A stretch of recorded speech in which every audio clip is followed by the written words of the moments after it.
A sabedoria é comprovada pelos resultados que produz. Então, meu irmão, esteja atento a quem você dá ouvidos. Não dá para desconsiderar os resultados, os frutos produzidos por alguém quando você se dispõe a ouvir as palavras de sabedoria ou de pretensa sabedoria que ela diz ter para te oferecer. A sabedoria, ela é evidenciada, ela é comprovada nos seus resultados, nos seus frutos produzidos. Por isso, especialmente nos nossos dias, se faz necessário, indispensável, que você seja sábio ao filtrar aqueles a quem você vai dar ouvidos e saber discernir se de fato eles têm sabedoria o bastante para ter algo a te ensinar. É certo e é fato que o fenômeno dos mestres ausentes de sabedoria não é algo novo, não é algo que surgiu hoje. Mas certamente essa era digital ampliou e amplificou muito esse problema e os desafios que nós temos em saber filtrar, em saber discernir quem são os mestres que devem ser ouvidos. Especialmente porque nos nossos dias, qualquer um, todos nós, temos acesso a uma câmera, a um microfone, você pode gravar um conteúdo, você pode produzir algo e você pode tentar se lançar para o mundo como autoridade num determinado assunto. E dependendo do quão eficiente você for, especialmente em criar um personagem e se apresentar com autoridade, qualquer um pode se lançar como alguém que domina um determinado assunto.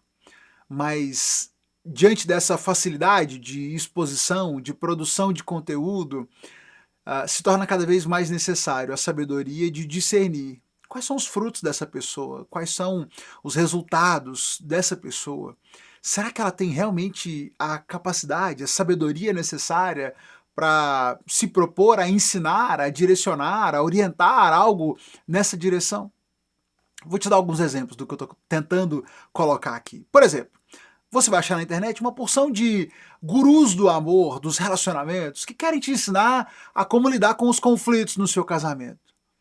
Mas às vezes você vai ali, dá uma analisada, vai ver o perfil da pessoa, o camarada já está no terceiro casamento dele, ele já acabou com outros dois, ele está no terceiro casamento querendo te ensinar a como lidar com os conflitos no seu. Será que essa pessoa tem alguma sabedoria, tem algum fruto prático que gabarite ela a ensinar aquilo? Claro que não. Ou quando você tem aquele coach de empreendedorismo que quer te ensinar a empreender, mas o único empreendimento dele de sucesso foi o de criar um curso de empreendedorismo para te ensinar a ser empreendedor. Ele nunca teve nenhum outro empreendimento de sucesso, mas ele foi muito bem sucedido em te convencer a comprar o curso dele. Isso nos faz refletir, deve nos fazer refletir, sobre a necessidade de filtrar, de saber discernir, de buscar com sabedoria discernir se aquele que se propõe a ser meu mestre é sábio o bastante para fazê-lo e tem sabedoria o bastante para compartilhar a ponto de que eu pare e dê ouvidos ao que ele tem para dizer e leve a sério aqueles conselhos que são ensinados por esse pretenso mestre. A sabedoria é comprovada pelos resultados que produz. Essa frase foi dita por Jesus nessa nossa leitura de hoje, no capítulo 11 do Evangelho de Mateus. E deixa eu te ajudar a entender onde eu quero chegar e por que eu estou pegando essa frase a partir dessa nossa leitura de hoje aqui.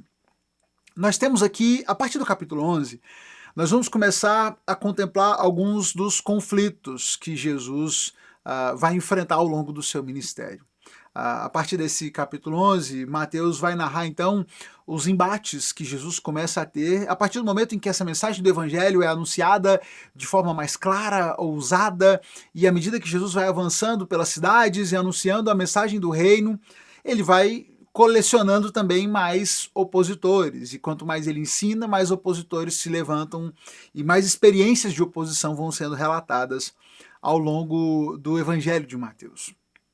Isso já começa a ficar claro aqui nesse capítulo 11. Na primeira parte do capítulo, nós vamos nos deparar com um episódio em que Jesus, depois de ter dado aquelas orientações aos discípulos, Jesus então parte e sai a ensinar e anunciar a mensagem nas cidades da região, ali nas cidades da Galileia, anunciando a sua mensagem. João Batista, que estava preso nesse episódio, nesse tempo, ele estava preso, ele soube das coisas que Cristo estava fazendo, e ele envia alguns dos seus discípulos para perguntarem para Jesus se ele era o Messias que eles estavam esperando. Jesus então diz para eles, olha, voltem para João e digam para ele as coisas que vocês estão vendo. Digam a ele tudo que vocês têm visto. Fala, ó, os cegos vêm, os aleijados andam, os leprosos são purificados, os surdos ouvem, os mortos são ressuscitados, as boas-vindas são anunciadas aos pobres. Fazendo menções claras, referências claras às profecias do Antigo Testamento sobre o Messias. E dizendo, digam para ele, mostrem para ele com os acontecimentos, demonstrem tudo que vocês têm visto. Os resultados que eu tenho produzido comprovam quem eu sou. Os resultados, os frutos que vocês estão vendo aqui, dizem, testemunham sobre quem eu sou. Jesus então faz um comentário às pessoas que ali estavam sobre João Batista, sobre a importância de João Batista, segue falando sobre o reino. E a partir do verso 16, Jesus então vai tratar daquelas pessoas, daquelas comunidades, daquela geração com a qual ele estava lidando, e ele diz, a que eu posso comparar essa geração? Ela se parece com crianças que brincam na praça, queixam-se a seus amigos, tocamos flauta e vocês não dançaram, entoamos lamentos e vocês não se entristeceram. Quando João apareceu, não costumava comer nem beber em público, e vocês disseram, está possuído por demônio. O Filho do Homem, por sua vez, come e bebe, e vocês dizem, é comilão e beberrão, amigo de cobradores de impostos e pecadores. Mas a sabedoria é comprovada pelos resultados que produz. Olha o que Jesus a conversa que Jesus está puxando aqui com seus ouvintes. Quando eu olho para essa geração, quando eu olho para vocês, ele está dizendo isso para a multidão que o ouve, para as pessoas que o ouvem, eu vejo um povo que está sempre reclamando. Parecem crianças mimadas que estão ali na praça e reclamam porque tocaram flauta e ninguém dançou, e entoaram lamentos e ninguém se entristeceu, e estão ali reclamando de tudo. Vocês reclamaram de João, porque João não comia, nem bebia em público, vocês disseram que João estava possuído por demônio. Agora, eu, o Filho do Homem, eu como e bebo, e vocês dizem que eu sou comilão e que eu sou beberrão. Se decidam. Ele não fazia e tinha um problema. Eu faço e tenho um problema. A questão clara é que o problema não estava em João e não estava em Jesus, mas estava naqueles que não queriam ouvir a mensagem do reino de Deus, que se recusavam a ouvir e a receber a palavra do Senhor. Seja fosse por João, seja fosse por Jesus, eles iam achar algum problema, algum defeito, ainda mesmo que fossem inclusive características diferentes e opostas entre os dois.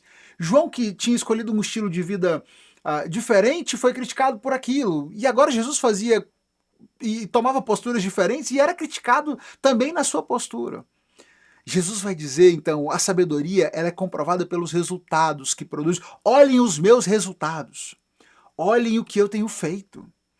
E aí a gente volta para essa citação de Jesus anterior, né, quando foi perguntado pelos discípulos de João Batista, os cegos estão vendo, os aleijados estão andando, os leprosos estão sendo purificados. Olhem os resultados que eu produzi. A sabedoria ela é comprovada pelos resultados, pelos resultados que produz. A minha sabedoria é comprovada pelos meus resultados. Tá mais do que evidente. Só que vocês não querem ouvir, vocês não querem enxergar, vocês dão ouvidos a essa multidão de falsos mestres que só colocam um jugo sobre vocês, que dominam e oprimem vocês, mas vocês se recusam a me ouvir. Ele vai então começar a condenar e a emitir julgamento contra uma porção de cidades pelas quais ele havia passado e em que as pessoas se recusaram a ouvir. Ele vai dizer, olha, ai de vocês, ai de vocês, que aflição espera Corazim, Betsaida, porque se na cidade de Tiro e Sidom tivessem sido realizados os milagres que eu realizei em vocês, há muito tempo seus habitantes teriam se arrependido. Ele diz, olha, se eu tivesse realizado todos esses sinais em Tiro e Sidom, em Sodoma e Gomorra, que foram cidades exemplo de devassidão, se eu tivesse feito todos os sinais que eu fiz aqui entre vocês, lá em Sodoma e Gomorra, eles teriam se arrependido. E vocês viram tudo isso, e vocês não se arrependeram, e vocês se recusam a me ouvir. Eu, eu declaro para vocês que vocês serão julgados com muito mais rigor no dia do julgamento do que Sodoma e Gomorra. Porque vocês viram tudo isso, contemplaram tudo isso, viram todos esses resultados produzidos na frente de vocês, e ainda assim vocês não ouvem o que eu tenho para dizer, não querem ouvir as minhas palavras. Jesus vai então questionar essa pretensa sabedoria da qual eles se gabavam e se enchiam da sua sabedoria própria, da sua capacidade, e ignoravam o que Jesus tinha para dizer porque se achavam sábios demais. E Jesus então vai dizer, olha, naquela ocasião Jesus orou, e Jesus orou da seguinte maneira: Pai, Senhor dos céus e da terra, eu te agradeço porque escondeste essas coisas dos que se consideram sábios, instruídos, e as revelaste aos que são como crianças. Sim, Pai, foi do teu agrado fazê-lo assim. Meu Pai confiou todas as coisas. Meu Pai me confiou todas as coisas, e ninguém conhece verdadeiramente o Filho a não ser o Pai, e ninguém conhece verdadeiramente o Pai a não ser o Filho, e aqueles a quem o Filho escolhe revelá-lo. Aqueles que tiveram tantas oportunidades diante de Jesus e viram seus milagres e ouviram as suas palavras, estavam tão tomados pela sua pretensa, falsa sabedoria, se achavam tão sábios, tão instruídos, que se recusaram a ouvir a Jesus, que se recusaram a crer naquilo que Jesus estava dizendo e fazendo diante dos seus olhos. Enquanto os humildes, aqueles que eram como crianças, aqueles os humildes, aqueles desprovidos talvez de tanta instrução, os que não se achavam tão sábios, tão capazes, tão suficientes, a esses o Pai revelou, e agradou ao Senhor revelar-se a esses que eram como crianças. Jesus vai dizer, olha, o Pai me confiou todas as coisas. Não tem ninguém que conheça o Pai melhor do que eu. Eu é que posso revelar a vocês o Pai. Ninguém conhece o Pai a não ser o Filho, e ninguém pode conhecer o Pai a menos que o Filho escolha revelá-lo. Eu é que escolho revelar a vocês o Pai. Vocês só podem conhecer o Pai através de mim. Ouçam as minhas palavras, reconheçam a minha sabedoria, ela está evidente nos resultados que eu tenho produzido. Olhem para tudo isso, como vocês podem se recusar a ouvir? O problema está nesse coração presunçoso de vocês, se acham sábios demais, instruídos demais, e não conseguem enxergar a verdadeira sabedoria diante dos olhos de vocês. Ele então vai concluir esse capítulo dizendo, venham a mim, todos vocês que estão cansados, sobrecarregados, e eu lhes darei descanso. Tomem sobre vocês o meu jugo, deixem que eu lhes ensine, pois eu sou manso e humilde de coração, e encontrarão descanso para a alma. O meu jugo é fácil de carregar, e o fardo que lhes dou é leve. Talvez você, irmão, já esteja cansado, sobrecarregado, exausto, de tanto tentar caminhar com as suas próprias pernas, de viver a vida pautado pela sua sabedoria própria, a sua instrução própria, e talvez tentando caminhar sozinho só tenha alcançado isso: cansaço, sobrecarga, exaustão. A esses que já esgotaram suas forças, já chegaram à conclusão de que não são capazes de caminhar sozinhos, a esses Jesus diz, venham a mim. Você que está cansado, você que está sobrecarregado, que não quer mais caminhar debaixo desse jugo exacerbado colocado por essa religiosidade que tem oprimido vocês e que tem levado vocês para longe de Deus, ouçam o que eu tenho para dizer, ninguém é mais capacitado para mostrar o Pai. Aliás, eu sou o único capacitado a mostrar de verdade o Pai a vocês, só o Filho conhece verdadeiramente o Pai. Então venham, ouçam o que eu tenho para dizer, ouçam as minhas palavras, deixem que eu lhes ensine, porque eu sou manso, humilde de coração, e vocês encontrarão descanso para a alma. Talvez você, meu irmão, venha carregando esse fardo, carregando esse peso e tendo tantas dificuldades, porque você tem dado ouvidos a tudo, a todos, menos aquele que de fato pode te revelar quem é o Pai. Me assusta, me preocupa ver a quantidade de pessoas que querem viver o seu relacionamento, que querem construir um relacionamento com Deus, dando ouvido a qualquer um, menos a Jesus, menos a palavra de Deus. A gente teve uma polêmica, já não tão recente, mas de alguma maneira recente, com uma música do Coletivo Candeeiro. E eu não quero entrar nesse mérito, não vou voltar nisso, já é um assunto ultrapassado. Mas uma coisa nessa discussão me chamou a atenção. Foi que, no meio daquela discussão toda, se aquela música fazia alguma menção a entidades, a isso ou aquilo, de repente, no meio dessa confusão toda, um pai de santo gravou um vídeo dizendo, porque no ritual tal, quando a gente faz isso ou faz aquilo, nós estamos chamando a entidade X. E aí, de repente, uma porção de crentes começaram a compartilhar. Tá vendo? Olha o que esse pai de santo está dizendo. Esse pai de santo está dizendo que quando faz isso é porque está chamando a entidade. Então aqui está chamando... Peraí. Você, cristão, está tomando por base para construir a sua teologia a palavra do pai de santo? Esse negócio está errado. Nós, enquanto cristãos, vamos construir a nossa teologia com base nas escrituras. E nós só vamos afirmar aquilo que as escrituras afirmam, só vamos negar aquilo que as escrituras negam. Você, como cristão, não pode construir uma teologia da espiritualidade com base na palavra do pai de santo. Porque se ele é pai de santo, o simples fato dele ser pai de santo já é a prova. Os resultados que ele produz já são a prova do fato de que ele não tem discernimento espiritual para te ensinar nada sobre o mundo espiritual.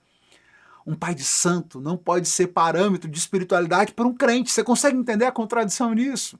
E de repente os crentes estavam compartilhando e dizendo, olha, porque esse pai de santo falou. Calma, gente. A nossa regra, o nosso livro guia é a Bíblia, é a palavra de Deus. A nossa espiritualidade ela tem que ser construída aqui, e não com as opiniões de alguém que diz que sabe mais do mundo espiritual. Linkando isso com essas palavras de Jesus, essas cidades, essa geração a que Jesus vai se referir, que estavam diante de Jesus, estavam vendo seus milagres, estavam vendo tudo que ele fazia, mas se recusaram a crer nele, e continuaram firmados nas suas falsas e equivocadas convicções, nos falsos mestres, nos fariseus, nos mestres da lei que os oprimiam, que os afastavam do Senhor. Estavam diante do Deus encarnado, manifesto, vendo os resultados produzidos por ele, e não conseguiam enxergar.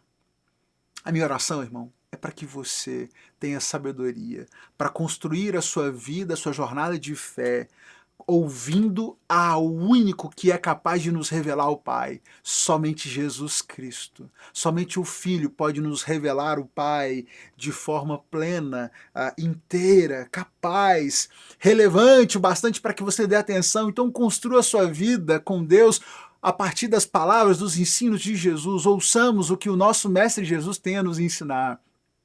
E muito cuidado, para que você não esteja dando ouvidos a mestres que não têm o que te ensinar. A sabedoria é comprovada pelos resultados que produz. Escolha com sabedoria a quem você vai dar ouvidos.